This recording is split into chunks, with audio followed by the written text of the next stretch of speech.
Chamrajpet MLA BZ जमीर अहमद खान ने चामराजपेट हल्के के रायापुरम वार्ड में बाबू जगजीवन राम हॉस्पिटल को बनाया Covid care centre.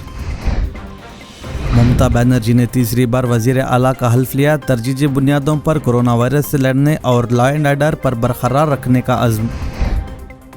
Weekend lockdown पर फैसला करने हैदराबाद हाईकोर्ट की हिदायत, हुकूमत को 8 मई तक मोहलत, मास्क के अदम इस्तेमाल पर गाड़ियां जब्त करने का मशवरा, टेस्टों में कमी पर नाराजगी।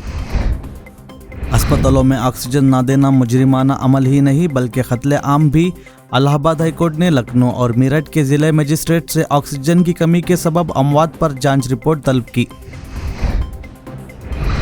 बेड ब्लॉकिंग घपले की आड़ में मुसलमानों को बदनाम करने तेजस्वी सूर्या की हरकत, बेलूस खिदमत में लगे रजाकारों का हौसला तोड़ने की कोशिश की, तमाम हलकों से पुरजोर मजम्मत।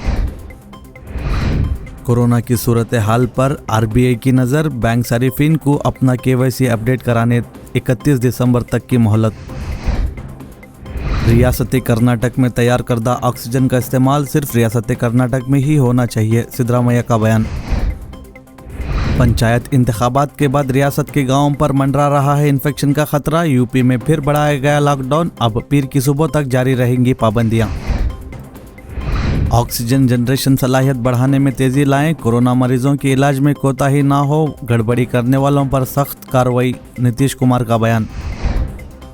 कोविड के खिलाफ जंग को मजबूत करने में वैक्सीन का तहफ़्फ़ुज़ ज़रूरी, मोदी ने टीके को ज़ाया होने से बचाने पर तिब्बी कारकुनों की सिताइश की।